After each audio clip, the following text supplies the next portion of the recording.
Orang benar dan suci mati tragis. Apakah kejadian itu membuat kita akan undur untuk mengatakan kebenaran? Demikianlah pernah juga ada ungkapan seorang istri seorang pelayan. Setelah suami saya menjadi calon pelayan, kesukaran silih berganti hadir dalam keluarga kami. Ternyata inilah ujian bagi orang benar dan suci sebagaimana Yohanes Pembaptis. Dalam sejarah kekristenan, kematian Yohanes, Stefanus, dan banyak lagi orang beriman tidak menyurutkan integritas mereka yang percaya. Di dalam menyatakan kebenaran, mereka tetap gigih mempersaksikan pengakuan imannya di dalam kehidupan mereka. Selamat hari Minggu ke-7 setelah Trinitatis Bapak, Ibu, Saudara-saudara, anak-anak kami yang terkasih. Mari kita bersuka cita dengar-dengaran akan firman Tuhan yang selalu menyegarkan kehidupan kita.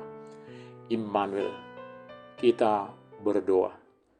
Damai sejahtera Allah yang melampaui segala akal akan memelihara hati dan pikiranmu dalam Kristus Yesus. Amin.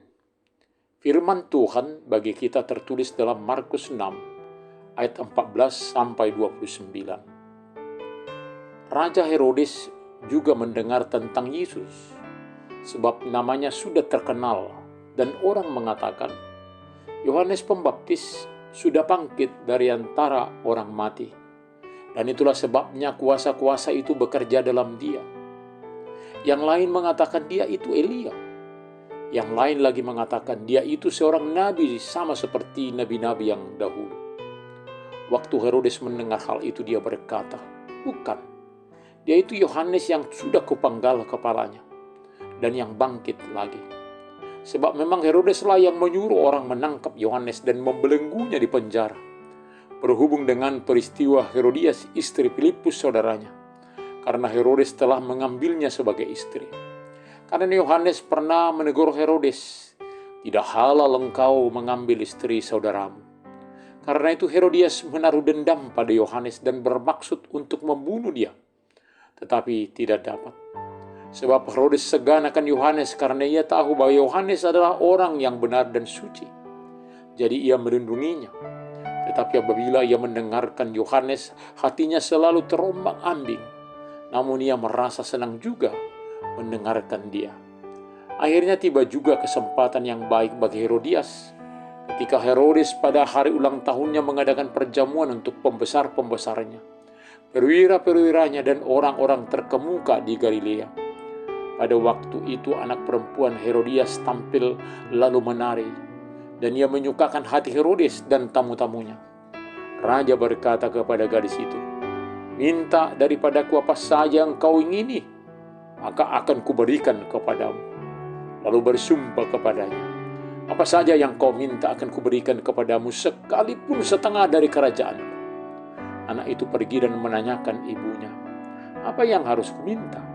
Lalu jawabnya, kepala Yohanes Pembaptis. Maka cepat-cepat dia pergi kepada raja dan meminta, aku mau supaya sekarang juga engkau berikan kepadaku kepala Yohanes Pembaptis di sebuah talam. Lalu sangat sedihlah hati raja. Tetapi karena sumpahnya dan karena tamu-tamunya, ia tidak mau menolaknya. Raja segera menyuruh seorang pengawal dengan perintah supaya mengambil kepala Yohanes. Orang itu pergi dan memenggal kepala Yohanes di penjara. Ia membawa kepala itu di sebuah talam dan memberikannya kepada gadis itu. Dan gadis itu memberikannya pula kepada ibunya. Ketika murid-murid Yohanes mendengar hal itu, mereka datang dan mengambil mayatnya, lalu membaringkannya dalam kuburan. Mengapa kebenaran harus disuarakan? Sebab bila tidak disuarakan, maka kekacauan akan terjadi dalam kehidupan yang akan membawa kesusahan, penderitaan di dalam kebersamaan. Resiko menyatakan kebenaran adalah tidak disukai orang yang hidup dalam ketidakbenaran, dan boleh juga sampai berujung maut. Kebenaran bersumber dari Tuhan, maka kebenaran harus disuarakan dengan menerima kuat kuasa dari Dia sumber kebenaran. Perilaku Raja Herodes mengambil istri saudaranya Filipus menjadi istrinya diingatkan Yohanes bahwa itu tidak benar. Herodes dengan kuasanya dan desakan istrinya bukan menyesal, namun memasukkan Yohanes ke dalam penjara. Suatu hal yang jahat adalah sikap istrinya, Herodias, menaruh dendam kepada Yohanes. Sehingga ketika ada kesempatan, dia langsung melampiaskan dendamnya. Saat putrinya membuat hati ayahnya senang saat menari di hadapannya dan para pembesar, lalu dia berjanji akan memberikan apapun permintaan putrinya. Putrinya meminta kepala Yohanes dalam talam oleh permintaan ibunya. Demikianlah, bila pikiran busuk disimpan dalam hati, suatu waktu bila muncul ke permukaan, maka akan menghasilkan hal yang buruk, sebagaimana perbuatan Herodias. Herodes yang suka dengan Yohanes dan mendengarnya, maka dia tidak membunuhnya waktu istrinya menginginkan hal demikian. Ternyata saat ulang tahunnya dengan tarian putrinya, dia dan para pejabat terpesona dengan tariannya sehingga berjanji akan memberikan apapun untuk permintaannya. Disinilah dendam Herodias terpenuhi. Sebab ketika putrinya bertanya hadiah apa yang akan dia minta, sang ibu meminta kepala Yohanes dalam talam. Walau dengan berat hati, Herodes memenuhinya. Sebab dia sudah janjikan di hadapan para pembesar yang menghadiri pesta hari ulang tahunnya. Berhati-hatilah dengan perkataan, apalagi janji-janji kita. Jangan sampai merugikan orang lain. Apakah kita akan gentar dengan resiko berat ini? Atau kita akan membiarkan ketidakbenaran berkuasa? Di dalam sejarah dunia, apalagi sejarah gereja, selalu muncul pahlawan-pahlawan iman yang selalu setia menyatakan kebenaran. Utusan Allah selalu menyatakan yang benar, baik atau tidak baik waktunya. Ketika Yesus hadir, ada banyak ungkapan masyarakat akan kesiapaannya. Namun Herodes mengatakan bahwa dia adalah Yohanes yang telah dipenggal kepalanya. Ternyata nuraninya mengingatkan kesalahannya, membunuh orang benar dan suci. Di dalam segala ujian, saat mengatakan hal yang benar, tetaplah hidup dalam penyertaan Tuhan untuk selalu mengatakan yang benar.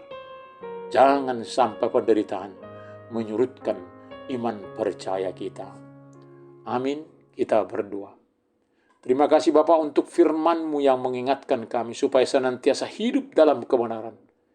Biarlah setiap saat kami mau di dalam jalan Tuhan, menyatakan kebenaran-Mu. Sertai kami Tuhan. Dalam nama Tuhan Yesus, kami berdoa. Amin.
Terimalah berkat Tuhan. Tuhan memberkati engkau dan melindungi engkau. Tuhan menyinari wajahnya kepada engkau dan memberi engkau kasih karunia. Tuhan menghadapkan wajahnya kepadamu dan memberi engkau damai sejahtera. Amin.